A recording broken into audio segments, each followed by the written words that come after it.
Hello, I'm going to make a short video here for coaches to show you how you can check your players' sticks to make sure they're legal. We're going to do the same checks here that a referee would do during a game. So we're going to start with some measurements.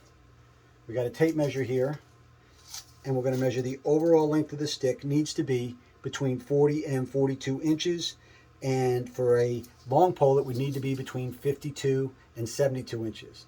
The next check is from the top of the cross to the bottom of the throat, needs to be at 10 inches. There is no longer a requirement for a padded ball stop there. We're going to also then check from the front of the stick at its widest point, inside plastic to inside plastic, we need to have at least 6 inches.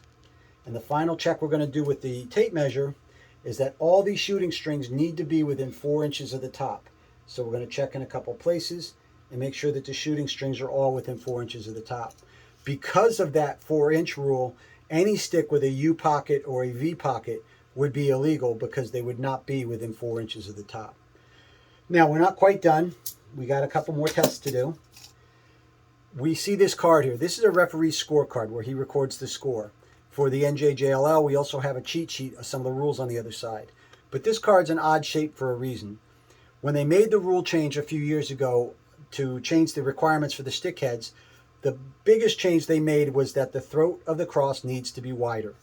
So that's what this card is for. You should be able to take it from the top, it should go all the way down to the bottom without obstruction. That card should slide up and down there without obstruction. To give you an example of the difference, if I were to show you a stick that is just a couple years old, if I try to put this card in, it will not go. All right, so that would be illegal. So we're not quite done yet, though. We've gone through our checks, and now we have to do some tests with the ball.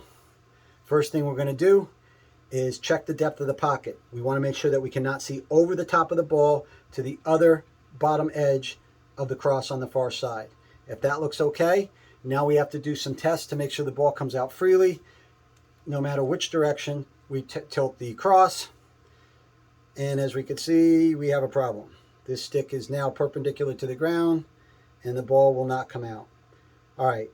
In any cases, the rule has changed. It used to be a 3-minute penalty for everything except a deep pocket and a 1-minute penalty for the deep pocket, but now it is a 2-minute penalty for everything. So for any of these violations, it's a 2-minute non-releasable penalty.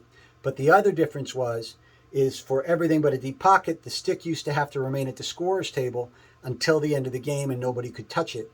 Whereas now we're allowed to give the stick back to the player. They're allowed to make any adjustments they think they need to make the stick legal. And if they're able to do that, they can re-enter this game with the stick. It should be noted, though, that the referees are not going to recheck this stick prior to re-entry. It's on the coach and the player to make sure that the stick is legal to play before it re-enters the field. So hopefully, coaches, this gives you the information you need to be able to check your players' sticks and make sure they're legal for play.